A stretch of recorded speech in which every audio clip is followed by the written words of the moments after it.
তো আমি বলেছিলাম যে এই 12 ভোল্টের ব্যাটারি থেকে আপনারা ওয়াইফাই রাউটার কিংবা আপনারা যে কোনো ডিভাইস কীভাবে জ্বালাতে পারবেন, আর তাছাড়া কারেন্ট চলে যাওয়ার পরেও কীভাবে অটোমেটিক্যালি ব্যাটারিতে সুইচ হয়ে যাবে কিংবা কারেন্ট চলে আসলে অটোমেটিক্যালি ব্যাটারির চার্জ শুরু হবে কীভাবে।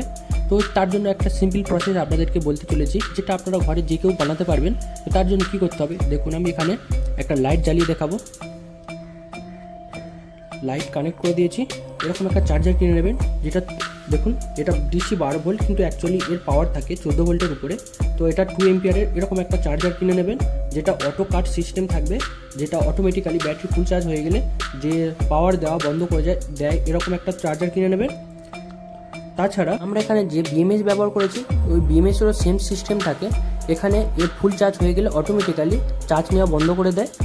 এখানে সিম্পলি এই চার্জারটাকে এখানে আমরা কানেক্ট করব, আর যখন কারেন্ট থাকবে আপনাদের যে ওয়াইফাই রাউটার কিংবা আপনারা যে লাইট বলুন সেটা ডাইরেক্ট চার্জার থেকে জ্বলবে।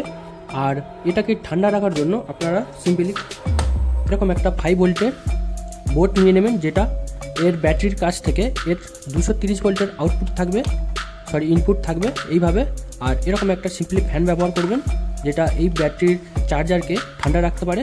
এইভাবে এটাকে এরকম বানাবেন, যখন কারেন্ট আসবে অটোমেটিক্যালি পাখা চলতে শুরু করবে আর ব্যাটারিও চার্জ হতে থাকবে। তাছাড়া আপনাদের যে জিনিস আপনারা চালাবেন, যেমন রাউটার কিংবা লাইট কিংবা ফ্যান, যে কোনো কিছুই চালান অটোমেটিক্যালি চলতে শুরু করবে। তো দেখুন আপনাদেরকে দেখাই, তো এখানে আমরা দেখুন পাওয়ার কানেক্ট করে দিয়েছি। এবারে কী করব, তো দেখুন এখানে হবে কি, এই চার্জার থেকে লাইটটাও জ্বলতে থাকবে এবং ব্যাটারিটাও চার্জ হতে থাকবে, সেই কারণে এটা হিট হতে থাকবে। তো সেই কারণে আপনারা এরকম একটা পিসিবি কিংবা আপনারা পাওয়ার অ্যাডাপ্টারও ইউজ করতে পারেন, যেটা থেকে এই পাখাটার পাওয়ার আমরা দিতে পারি। তো আপনারা সিম্পলি কী করবেন, এর ইনপুট এই চার্জারের ইনপুটে দিয়ে দেবেন, তাহলে যখন কারেন্ট আসবে অটোমেটিক্যালি এই ফ্যান চলতে থাকবে। আর যখন কারেন্ট চলে যাওয়ার পরে অটোমেটিক্যালি দেখুন এটা ব্লু হয়ে গেছে, আর এই ব্যাটারি থেকে লাইট কিংবা আপনাদের ওয়াইফাই রাউটার যে কোনো চলতে পারে। তখন এই ফ্যান আর চলবে না। এই ফ্যানটা চলার জন্য 230 ভোল্টের ইনপুটের দরকার হয়।